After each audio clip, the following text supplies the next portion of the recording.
2020 match தான் life கடைசி வரைக்கும் அடிச்சு நீ ஆடு மாமு என் மாமு. வாழ்க்கை சொன்ன பேச்ச நீ கேளு, எல்லாம் உனக்கு ஆகும். மெதுவே போதும், அது போதும். அச்சச்சச்சோ, ஏதேதோ ஆயாச்சோ. அட 5 நிமிஷத்தில் இருந்த இன்பமும் மறந்து போயாச்சோ. நெஞ்சத்தை கிள்ளாதே, அது பாவம் கொள்ளாதே. நெஞ்சத்தை கிள்ளாதே, அது பாவம் கொள்ளாதே.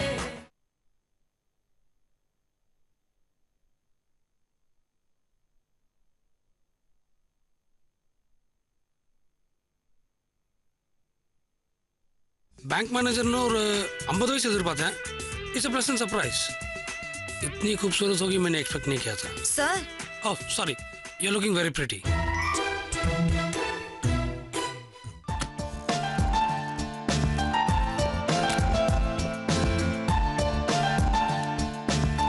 சிவா சார், டைம் ஆச்சு. அட்டண்டன்ஸ் ரிஜிஸ்டர் மேனேஜர் ரூமுக்குள்ள கொண்டு போய் வைக்கணும். முரளி சார் வர டைம் ஆகுன்னா கொஞ்சம் 10 நிமிஷம் லேட்டா வைக்கிறேன். சாரு வராரா? என்னடா திடீர்னு முரளி மேல பாசமலை பொழியிற? இன்கிரிமெண்ட்டுக்கு ஏதாவது கையெழுத்து வேணுமா? உங்க புத்தியை காட்டிட்டீங்க பாத்தீங்களா? காரியம் ஆகணும்னா காக்கா பிடிக்க வேண்டிய அவசியம் எனக்கு இல்ல சார். அப்படி இருந்திருந்தா நான் உங்க சீட்ல இருந்திருப்பேன். முரளி சார் உங்க கூட ரொம்ப கண்ணெல்லாம் கலங்கி பேசிட்டு இருந்ததை பார்த்தேன். என்ன பிரச்சனைன்னு கேட்கிற தகுதி எனக்கு இல்ல, அதை தீர்த்து வைக்கிற சக்தியும் எனக்கு இல்ல. அட்லீஸ்ட் மனுஷன் மனசு உடைஞ்சு போயிருக்கிற நேரத்துல என்னால முடிஞ்சது பண்ணலான்னு பார்த்தேன். என்ன சார் பாக்குறீங்க? பாய பார்க்காம போய் வேலையை பாருங்க. முடிஞ்சா முரளி சார் சீக்கிரம் வர சொல்லுங்க.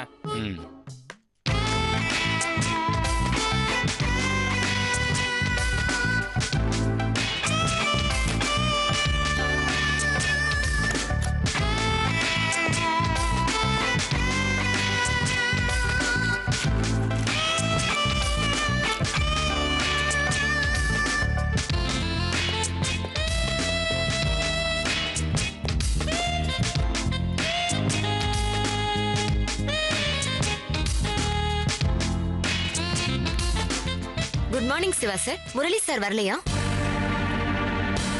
சிவா சார், நான் கூப்பிட்டது காதுல விழலையா? முரளி சார் எங்க காணோம்? இல்ல சிவா சார், காமெடி பண்றேன்னு பிளேட் போடாதீங்க. முரளி சார் எப்ப வருவாரு? அவரை பார்க்கணும். எதுக்கு பார்க்கணும்? உன் பாய் ஃப்ரெண்டோட சினிமா ஷாப்பிங் மால்னு அங்கங்க சுத்துறதுக்கு பணம் தேவைப்படுதோ? அதுக்கு என்ட்ரன்ஸ் எக்ஸாம் அப்படி இப்படின்னு போய் சொல்லி பணத்தை வாங்கி முரளி ஏமாத்த வந்திருக்கியா? நான் முரளி சார் ஏமாத்துறேனா? என்ன சொல்றீங்க? முரளி சார் தான் நேத்து ஹோட்டலுக்கு என்ன லஞ்சுக்கு கூப்பிட்டாரு. அவர் ரொம்ப நேரம் ஆகியும் வரல. போன் பண்ணி பார்த்தாலும் போன் எடுக்கல. சரி, அப்புறமா ட்ரை பண்ணா போன் ஸ்விட்ச் ஆஃப்னு வந்தது. ஒருவேளை பேங்க்ல ஏதாவது பிஸியான வேலையில இருந்திருப்பாரோன்னு நினைச்சேன். இங்க வந்தா எதுக்கும் முரளி சாருக்கு தேவையில்லாத பிரச்சனைன்னு வரல. அதான் என்னாச்சுன்னு கேட்டுட்டு போலான்னு வந்தேன். ஆனா சிவா சார், நீங்க என்ன பத்தி புரிஞ்சுக்காம தப்பு தப்பா பேசுறீங்க. இது நல்லா இல்ல சார். இப்படி பேசாதீங்க. அப்படிதான் பேசுவேன். இதுல என்ன தப்பு இருக்கு? உனக்கு காரியம் ஆகணுங்கிறதுக்காக முரளி கிட்ட வந்து சிரிச்சு சிரிச்சு பேசுவ. முரளி முரளி அப்படின்னு போன்லயும் நேர்லயும் உருகுவ. இல்லைன்னா அவன் வீட்டுக்கே போய் பாப்ப. இப்படி ரொம்ப அன்பா இருக்கிற மாதிரி பாசத்தை கொட்டுனியே, அது தப்பு இல்லையா? எப்படி எப்படி எப்படி நீ முரளி கிட்ட என்ன சொன்ன? நீங்க கூப்பிட்டா இந்த உலகத்துல எந்த மூளைக்கு வேணாலும் வருவேன்னு சொன்னல. அதுக்கு என்ன அர்த்தம்?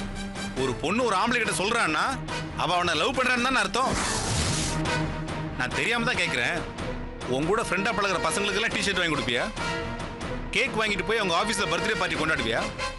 எப்படி எப்படி ஓம் பர்த்டேக்கு முரளிக்கு பிடிச்ச ஃப்ளேவர் எதுன்னு கேட்டு இப்படி அவன் மனசுல தேவையில்லாம ஆசையை வளர்த்து அதுல உன் அன்பை உண்மைன்னு அவன் நம்பி இனிமே நீ தான் அவனுக்கு எல்லாரும் உருகி உருகி காதலிச்சானே.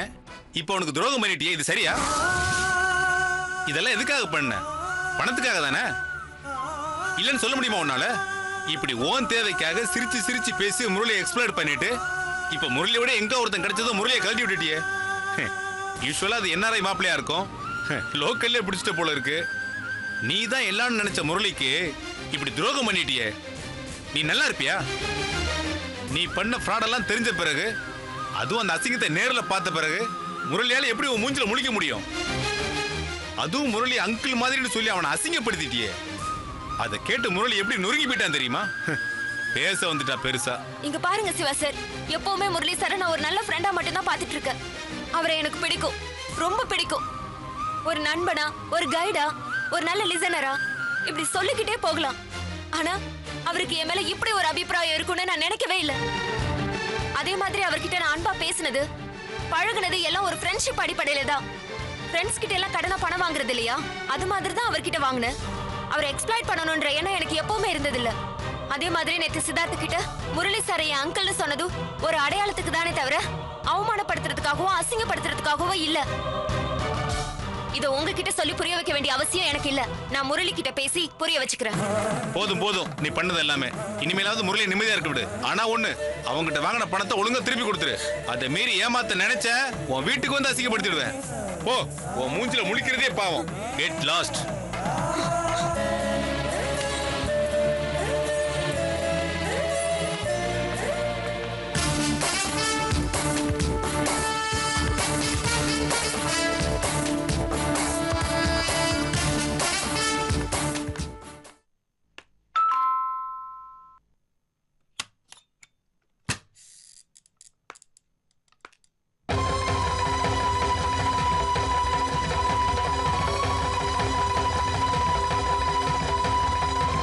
உள்ள வாங்க.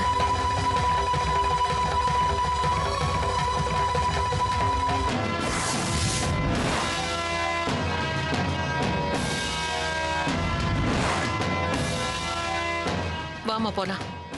வித்யா, நாங்க கிளம்புறோம். ஒரு நிமிஷம். நீங்க எல்லாரும் என் மேல கோவமா இருக்கீங்கன்னு தெரியுது. உங்க இடத்துல நான் இருந்திருந்தாலும் இப்படிதான் இருந்திருப்பேன்.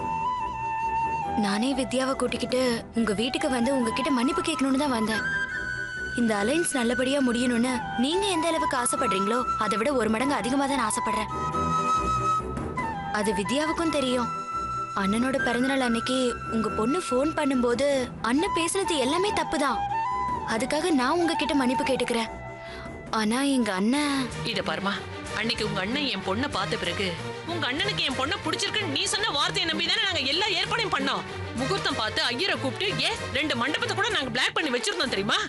உங்க அண்ணனுக்கு பொண்ணை பிடிச்சிருக்குன்னு நீ சொன்னதை வச்சுதானே நாங்க இந்த ஏற்பாடெல்லாம் பண்ணோம். அன்னைக்கு உங்க அண்ணன் பிறந்த நாளுக்கு நீ தானே என் பொண்ணு கிட்ட நம்பரை கொடுத்து பேச சொன்ன. அதனால தானே என் பொண்ணு பேசினா. ஆனா உங்க அண்ணன் அன்னைக்கு அந்த அளவுக்கு முகத்துல அடிச்ச மாதிரி என் பொண்ணு கிட்ட பேசியிருக்காரு. அன்னைக்கு என் பொண்ணு அழுததை பார்த்து என் குடும்பமே அப்செட் ஆயிடுச்சு தெரியுமா? எப்படிமா உங்க அண்ணன் என் பொண்ணு கிட்ட அப்படி பேசலாம்? எங்களுக்கு எவ்வளவு அசிங்கமா போயிடுச்சு தெரியுமா? அந்த விஷயத்துக்காக தான் உங்களை நேர்ல பார்த்து மன்னிப்பு கேட்டுட்டு போலான்னு வந்தேன். அன்னைக்கு நீங்க ஃபோன் பண்ண உடனே அண்ணன் கிட்ட நீங்க நம்ப மாட்டீங்க, அப்படி சண்டை போட்டேன். அதுக்கப்புறம் அண்ணன் சொல்லிதான் விஷயமே தெரிஞ்சது. அண்ணனுக்கும் மேனேஜருக்கும் ஏதோ ஆபீஸ் விஷயமா சண்டையா. மூட் அவுட்ல இருந்திருக்காரு. அப்ப நம்ம பொண்ணு பேசின உடனே அவன் மேல கோபத்தை காமிச்சிட்டாரு. ஆனா என்கிட்ட பேசும்போது அதை சொல்லி வருத்தப்பட்டாரு. உங்க பொண்ணு கிட்ட சாரி சொல்ல சொன்னாரு. இங்க பாரு பிருந்தா, ஒவ்வொரு தடவையும் நீ ஏதோ சாக்கு போக்கு சொல்லி சமாளிக்க ட்ரை பண்ற. இத்தனை நாள் நாங்களும் நம்பிட்டு தான் இருந்தோம். ஆனா இனிமே உன்னை நம்ப நாங்க தயாரா இல்லம்மா. இங்க பாரு, எங்க பொண்ணு சொல்றத பார்த்தா ஆரம்பத்துல இருந்தே உங்க அண்ணனுக்கு இதுல துளி கூட இஷ்டம் இல்லைன்னு தெரியுதுமா. அதனால இது விஷயமா இனி என்கிட்ட பேசாதம்மா. தயவு செஞ்சு நீ கிளம்பலாம். வித்யா, நான் கிளம்புறேன். ஆனா நீங்க தான் என்ன கோவில்லையும் வீட்டுக்கும் வந்து இந்த அலைன்ஸை முடிக்க சொல்லி ட்ரை பண்ணீங்க. நான் வெயிட் பண்ணுங்கன்னு சொல்லும்போது கூட நீங்க அவசரப்படுத்தி இந்த ஜாதகம் வாங்கி பார்த்தது நீங்க. ஆனா நான் ஏதோ சில விஷயங்களை மறைக்க ட்ரை பண்றேன். ஏன் மேல இருந்த நம்பிக்கை போச்சுன்னு சொல்றாங்க. என்னை பத்தி உங்களுக்கு நல்லாவே தெரியும். இந்த கல்யாணம் நடக்கணும்னு குடும்பத்தை கூட ஒதுக்கி வச்சுட்டு நான் பட்ட கஷ்டம் அந்த அம்பாளுக்கு தான் தெரியும். அதனால இந்த அலைன்ஸை பொறுத்த வரைக்கும் எங்க அண்ணனுக்கு பிடிக்காம அவரு வேண்டான்னு சொன்னா நான் எதுவுமே சொல்ல மாட்டேன். அவரு இஷ்டம்னு விட்டுட்டு போயிடுவேன். ஆனா அண்ணன் ஏதோ டென்ஷன்ல பேசுறத வச்சுட்டு அவங்கள தப்பா முடிவெடுக்க வேணான்னு மட்டும் சொல்லுங்க. அதுக்கப்புறம் ஆண்டவன் விட்ட வழி நான் வரேன்.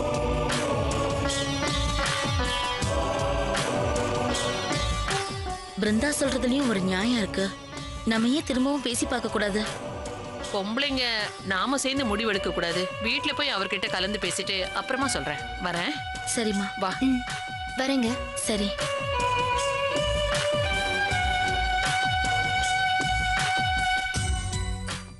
இவ்வளவு நேரம் ஆகுது, இன்னும் அவனை காணோம். ஏய், இந்தடி.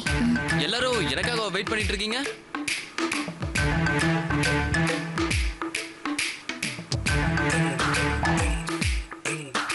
எக்ஸாம் எப்படி எழுதுனா? சூப்பர்ரா. இது மட்டும் நல்ல கிரேடுக்கு வந்துருச்சுன்னு வச்சுக்கோயேன், இங்க மட்டும் இல்ல ஃபாரின்ல ஹையர் ஸ்டடீஸ் பண்றதுக்கு ரொம்ப யூஸ்ஃபுல்லா இருக்கும். டேய், ஏன்டா இப்படி பிடிவாதம் பிடிக்கிற? அன்னைக்கு சொன்னதையே தான் இன்னைக்கும் சொல்றேன். உனக்குலாம் கேம்பஸ்லயே நீ எதிர்பார்க்குற மாதிரி வேலை, நல்ல சேலரி பிளஸ் பர்க்ஸோடயே கிடைக்கும். 4 வருஷம் ஸ்டடீஸ்னு நம்ம லைஃப் போனது போதாதா? கொஞ்சம் ஏதாவது வேலையில சேர்ந்து லைஃபை என்ஜாய் பண்ணுவியா? அதை விட்டுட்டு மச்சி, லைஃப்ல ஒவ்வொருத்தருக்கும் ஒரு எய்ம் இருக்கு, டார்கெட் இருக்கு. எனக்கு லட்சக்கணக்கில் சம்பாதிக்கணும், பெரிய பெரிய பொசிஷனுக்கு போகணும். அதனால இன்னும் கொஞ்ச நாள் கஷ்டப்படுறதுல தப்பு இல்லடா. ஏண்டா, இதுக்கு முன்னாடி நீ இப்படி பேசவே மாட்டியே. படிப்பு முடிஞ்சதும் நல்ல வேலைக்கு போய் மனசுக்கு பிடிச்ச பொண்ணை கல்யாணம் பண்ணிக்கிட்டு சந்தோஷமா வாழணும்னு சொல்லுவியே, என்ன இப்படி மாறி போயிட்ட? நான் மாறல மச்சி, லைஃப்ல நடந்த சில விஷயங்கள் என்னை இப்படி மாத்திடுச்சு. லாஸ்ட் மந்த் பார்த்தல, ஆம்ஸ்டர்டாம்ல இருந்து மலேசியாக்கு வந்த ஃபிளைட் ஆக்சிடென்ட்ல 290 பேர். அப்படி ஒரு டெத்தை அவங்க மனசார கூட நினைச்சு பார்த்துருக்க மாட்டாங்க. அதே மாதிரி தானே நானும். அப்ப நான் வாழணும்னு நினைச்சேன், ஆனா நினைச்ச விஷயங்கள் கிடைக்கல. இப்ப வாழ்றதை விட நான் சம்பாதிக்கிறதுல தான் குறியா இருக்கேன். சரிடா, உங்க பிளான் என்ன? படத்துக்கு போலான்னு இருக்கோம் மச்சி, நீ வரியா? நான் வரலடா. ஏன்டா? நைட்டு ஃபுல்லா கண் முழிச்சு படிச்சிட்டு இருந்தேன், ரொம்ப டயர்டா இருக்கு. நீங்க கிளம்புங்கடா, நாளைக்கு மீட் பண்ணுவோம். ஓகே மச்சி, பாய். Okay bye. பாய்டா. என் கூட ஹாஸ்டல் வரைக்கும் வரியா? உன்கிட்ட கொஞ்சம் பேசணும். ஓகே, பாப்பலாம். பாய்டி. பாய் பாய் பாய். பிரகாஷ், உன்கிட்ட ரொம்ப நாளா ஒரு விஷயத்த ஷேர் பண்ணிக்கணும்னு நினைச்சிட்டே இருந்தேன். அப்புறம் அதை சொல்றதுனால எதுவும் நடக்க போறது இல்லைன்னு சொல்லாமே விட்டுட்டேன். ஆனா ரீசெண்டா உன் பிஹேவியரை பார்க்கும்போது சொல்றது நல்லதுன்னு தோணுச்சு. 3rd இயர்ல இருந்தே உன்னோட இன்வால்மெண்ட்டையும் ஸ்டடீஸ்ல உனக்கு இருந்த பேஷனையும் பார்த்து இம்ப்ரெஸ் ஆனேன். ஸ்டடீஸ்ல மட்டும் இல்லாம ஸ்போர்ட்ஸ், கல்ச்சுரல்ஸ்னு நீ எக்ஸலன்ட் பெர்ஃபார்ம் பண்ணும்போது உன் மேல எனக்கு ஒரு க்ரஷ்ஷே இருந்தது. உன்னை ரகசியமா நான் லவ் பண்ணவே ஆரம்பிச்சேன். ஆனா உன்கிட்ட சொல்லாம இருந்ததுக்கு காரணம் என் ஃபேமிலியோட பேக்ரவுண்ட். உன்னை கூட்டிட்டு போய் எங்க அப்பா கிட்ட இவர் பிடிச்சிருக்குன்னு சொல்ல முடியாது. அவங்களை பொறுத்த வரைக்கும் ஒருத்தரோட பர்சனல் டேலண்ட்டை விட அவங்களோட ப்ராப்பர்ட்டி டீட்டெயில்ஸ் தான் முக்கியம். உனக்கு எத்தனை மில் இருக்கு, எவ்வளவு தோட்டம் இருக்கு, எத்தனை கிரவுண்ட்ல வீடு இருக்கு, உன் பேங்க் பேலன்ஸ் என்ன, எக்ஸெட்ரா எக்ஸெட்ரா. சொசைட்டில ஸ்டேட்டஸ் தான் பெருசா பார்ப்பாங்க. சோ இதெல்லாம் மீறி என் ஆசை நடக்காதுன்னு அப்பவே என் காதல மறந்துட்டேன். எனக்கு நல்லா தெரியும் நீ என்ன விரும்புறேனோ, என்ன டீப்பா லவ் பண்றேனோ. ஆனா வேண்டாம் பிரகாஷ், இது நடக்காதுங்கிறது மட்டும் இல்ல, ஆனா அதுக்காக நீ லைஃபை வெறுத்துட்டு பணம் பணம்னு ஃப்ரஸ்ட்ரேட் ஆகாத. உன் மேல இருக்க அக்கறையில சொல்றேன், உன் அக்ரெசிவ்ல இருந்து வெளியே வா. உன் ப்ரொஃபஷனல் லைஃப்ல என்ன முடிவு எடுக்கணும்னு நான் அபிப்பிராயம் சொல்ல மாட்டேன். ஆனா உன் பர்சனல் லைஃபை ஹாப்பியா வச்சுக்க. மனசுக்கு பிடிச்சவங்கள தான் கல்யாணம் பண்ணிக்கணும்னா இந்த சொசைட்டில 80% பேருக்கு கல்யாணமே ஆகாது. ப்ளீஸ் புரிஞ்சுக்கோ. நீ எனக்காக உன்னை கஷ்டப்படுத்திக்கிறது மனசுக்கு ரொம்ப சங்கடமா இருக்கு. Hope you understand. நான் வரேன். ஒரு நிமிஷம். தேங்க்ஸ்.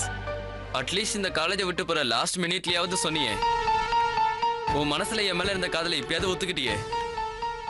நீ சொன்ன மாதிரி நானும் உன்னை லவ் பண்ணதான். ஆனா எப்போ பணம் ஸ்டேட்டஸ் தான் எல்லாத்தையும் முடிவு பண்ணணும்னு தெரிஞ்ச உடனே அப்பவே நம்ம காதலை மறந்துட்டேன். இப்போ பணத்து மேலதான் காதல் வந்துருச்சு. அதுக்கு முன்னால அப்பா அம்மா எனக்காக தன் லைஃபையே சாக்ரிஃபைஸ் பண்ண எங்க அக்கா கூட பெருசு இல்ல. எந்த பணம் இல்லாம லைஃப்ல நான் ஆசைப்பட்ட எல்லாத்தையும் விட்டணும். அந்த பணத்தையாவது அட்லீஸ்ட் அடையணும், அடைஞ்சுக்கிட்டே இருக்கணும். அதனால பணத்தை சம்பாரிச்சு இந்த சொசைட்டி அதை கொண்டே அடிக்க போறேன். Thanks for your concern. ஆனா என்னோட இந்த முடிவுக்கு நீ மட்டுமே காரணம் இல்ல, ஆனா நீயும் ஒரு காரணம்.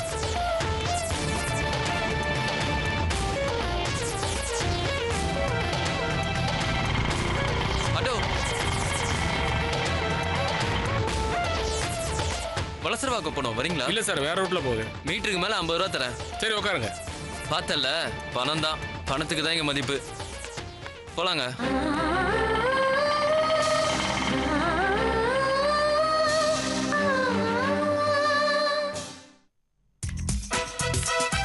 ஓ மை காட், சம்மருங்க. டெல்லியில் இட் இஸ் 49 டிகிரி ஹீட். சென்னைவாசி நீங்களாம் தப்பிச்சிட்டிங்க. கோஸ்டல் ஏரியான்றதுனால கிளைமேட் கொஞ்சம் மாடரேட்டாக இருக்குது. பட் டெல்லி அப்படி இல்லை, இட்ஸ் எக்ஸ்ட்ரீம். சூடுனா அவ்வளோ சூடாக இருக்கும், கோல்டுனா அவ்வளோ கோல்டாக இருக்கும். சார், நீங்க சின்ன வயசுல இருந்து உங்க பேரண்ட்ஸோட டெல்லியில செட்டில் ஆயிட்டீங்களா? யா, இன்ஃபேக்ட் நான் பிறக்கிறதுக்கு முன்னாடி என்னோட பேரண்ட்ஸ்லாம் டெல்லியிலே செட்டில் ஆகிட்டாங்க. நான் பிறந்து வளர்ந்தது எல்லாமே சாந்தி சௌக்கில் தான். தாத்தா அண்டர் செக்ரட்டரியாக இருந்திருக்காரு. குஷ்வந்த் சிங் தெரியுமா? அவர் எங்கள் வீட்டுக்கு அடிக்கடி வருவார். என் பாட்டியோட பெஸ்ட் ஃப்ரெண்டா. பாட்டியே ஒரு காலத்தில் அவர் சைட் அடிச்சாராம். நல்ல வேளை அவர்கிட்ட நான் மாட்டலன்னு சொல்லி சொல்லி பாட்டி சிரிச்சுட்டே இருப்பாங்க. வீடு எப்போவுமே கலகலன்னு இருக்கும், ஃப்ரெண்ட்ஸ் ரிலேட்டிவ்ஸ் எல்லாரும் கூடயும். ஆனால் இப்போ எல்லாமே மாறி போச்சு. நானும் அம்மாவும் மட்டும்தான் இருக்கோம். எல்லாரும் யூஎஸ் கனடா அப்படின்னு செட்டில் ஆகிட்டாங்க. ஆனால் அந்த கலகலப்பு மட்டும் என்கிட்டயே ஒட்டிக்கிச்சு. 1 செகண்ட்.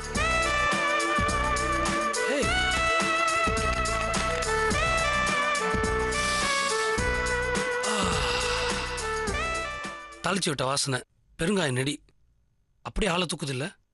மோர் குடிக்கிறதுக்கு மட்டும் இல்லை, சாதத்தோட பிசைஞ்சு சாப்பிட்றதுக்கும் சூப்பராக இருக்கும். என்ன தயிர் கொஞ்சம் சூடு ஜாஸ்தி, லைட்டாக ஹிப்பில் வெயிட் போட்டுரும்.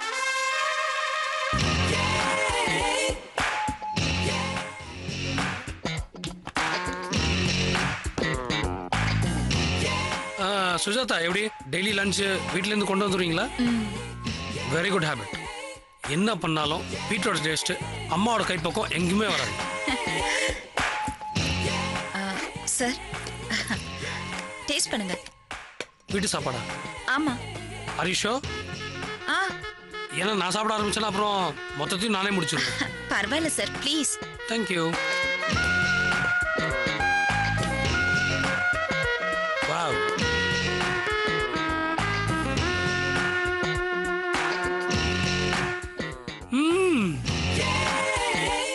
வெங்காய சாம்பார் அப்படியே எங்க அம்மாவோட சாம்பார் ஞாபகப்படுத்திருச்சு. சரி, வீட்டில் சமையல்லாம் யாரு? சத்தியமா நான்லாம் கிடையாது சார். குக்கிங் எல்லாம் என் அம்மா டிபார்ட்மெண்ட். Very good. அப்போ இந்த வார்த்தைகளை உங்க அம்மாட்ட சொல்லுங்க. நல்ல சாப்பாடை டேஸ்ட் பண்ணிட்டு ஹோட்டல் சாப்பாடை நினைச்சாலே பா ஓடி போயிடலாம் தோணுது. அந்த அளவுக்கு ஹோட்டல் ஃபுட் எல்லாம் வெறுத்து போச்சு. சார் நீங்க வேணா ஏன் லஞ்ச் சாப்பிடுங்க, நான் லஞ்ச் வெளியில இருந்து ஆர்டர் பண்ணிக்கிறேன் சார். No problem. ஏற்கனவே பிரெட் டோஸ்ட் ஓட்ஸ் இதெல்லாம் சாப்பிட்டு வயிறு ஃபுல்லா இருக்கு. லஞ்ச்ல பாத்துக்கலாம். I share with you. May I come in sir? Yeah come in. Sir file. Okay चलो लेट्स स्टार्ट आवर. ஒரு நிமிஷம் இருங்க. ஷூர் சார், என்ட்ரி போடணும். Okay. Mister Shiva. Madam. Murali எங்க? 11 மணி ஆக போகுது. மேடம், முரளிக்கு உடம்பு சரியில்லை, லீவ் லெட்டர் டேபிள்ல வச்சிருக்கேன். மிஸ்டர் சிவா, என்ன இது எல்கேஜி ஸ்டூடெண்ட் மாதிரி காரணம் சொல்றீங்க? டேப்லெட் போட்டு வேலைக்கு வர வேண்டியது தானே? அப்படி என்ன படுத்து படுக்கையில இருக்காரு?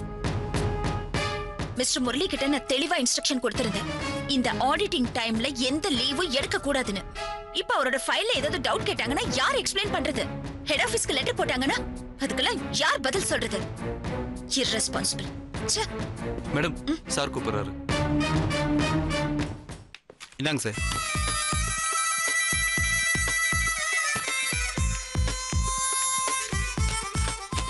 சுஜாதா, எனக்கு வெளில சின்ன ஒர்க் இருக்கு, நான் போயிட்டு வந்துடுறேன். சார் லஞ்ச் ஏதாவது ஆர்டர் பண்ணி வைக்கட்டுமா? இல்ல, நான் வெளில சாப்பிட்டுக்கிறேன். அதுக்கு இல்ல சார், வீட்டு சாப்பாடு பிடிச்சிருக்கேன்னு சொன்னீங்க, அது வேணா சாப்பிட்டுக்கோங்களேன். ஏக்கா இவ்வளோண்டு லஞ்ச் பாக்ஸ் கொண்டு வந்துட்டு அப்படியே டெய்லி பேக் பண்ணலாம்னு பாக்குறீங்களா? உங்க வீட்டுக்கு விருந்துக்கெல்லாம் கூட மாட்டீங்களா? ஐயோ கண்டிப்பா சார், நீங்க சொல்லுங்க, ஏற்பாடு பண்ணிடலாம். கண்டிப்பா, வெரி சூன் வெல்கம். சரி, நான் போயிட்டு வந்துடுறேன்.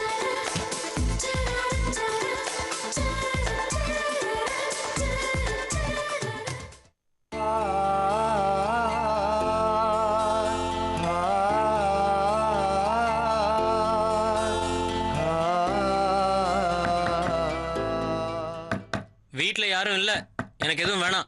வீட்ல யாரும் இல்லனா எப்படி குரல் வருது? முரளி சார், நான் காவியா வந்திருக்கேன்.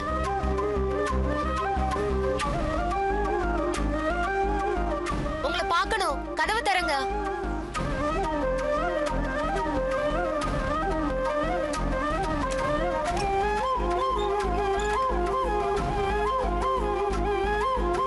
என்ன இங்க இந்த நேரத்துல? காலேஜ் போலியா? அதெல்லாம் அப்புறமா சொல்றேன். முதல்ல உங்ககிட்ட ஒரு விஷயத்தை கேட்கணும். உள்ள வாங்க.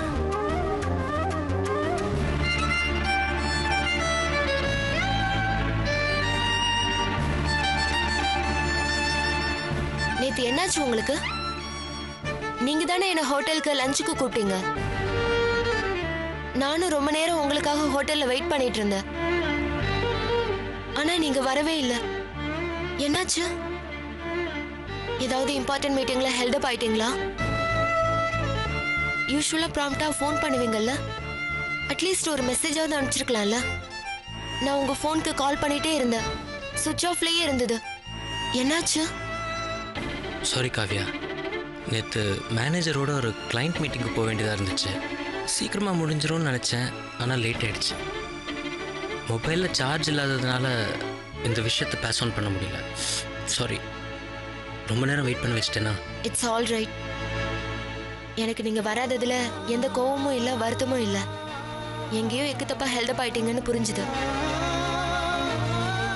நானும் வந்ததுல இருந்து பார்த்துட்டு இருக்கேன். ஏன் என் முகத்தை பார்த்து பேசுறதை அவாய்ட் பண்றீங்க? சச்சா, அப்படியெல்லாம் ஒன்றும் இல்லை. கொஞ்சம் டயர்டாக இருக்கேன், அவ்வளோதான்.